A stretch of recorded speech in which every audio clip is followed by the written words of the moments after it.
Arlington Municipal Airport. Automated weather observation. 2049er. Zulu. Wind 280 at 08. Visibility 10. Sky condition clear. Temperature 21 Celsius.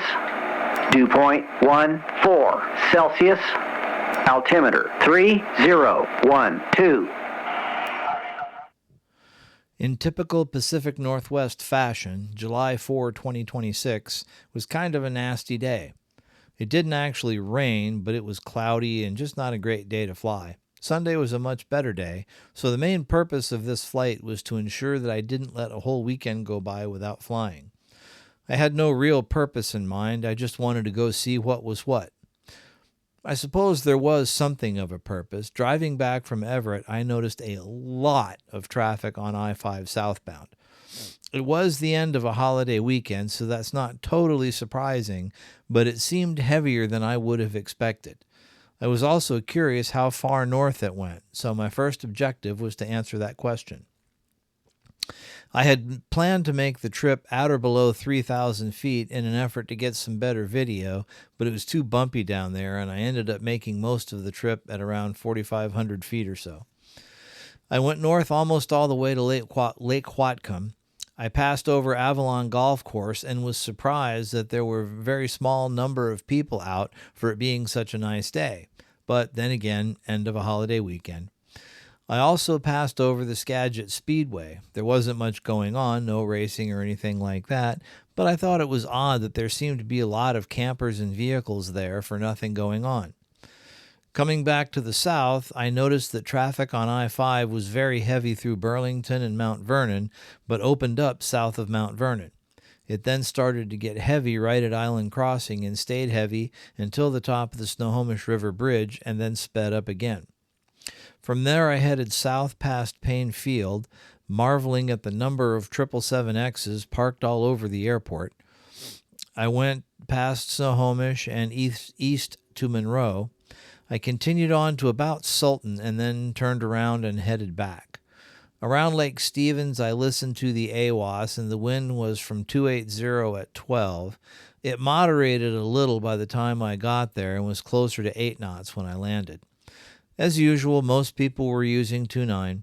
As you will see towards the end of the video, I really need the practice, and it is a really long taxi back when landing on 2.9, so I was really hoping to use 3.4. Making my way back to I-5, I had a considerable amount of altitude to lose, so I headed further west and then turned back toward Arlington. It sometimes makes the 2.9 traffic nervous when some of us prefer to use 3.4. I try not to add to that, so I will usually just go with the flow. Sometimes, however, the spacing works out that I can transition from the 2.9 pattern to 3.4 without getting in anyone's way. Basically, instead of turning base for 2.9, I turn final onto 3.4 directly from the 2.9 downwind. That is exactly how it worked this time. I positioned myself far enough behind the 172 in front of me that as he was on short final and just passing 3.4, I was in a perfect position to make the turn to 3.4, so I did. And it quickly became obvious that I need to spend a little more time getting back into crosswind landings again. It may not fly, but I'm going to chalk it up to still being a little rusty after not flying for about 3 months while the propeller was being overhauled. Anyway, it was an enjoyable afternoon.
Arlington Municipal Airport.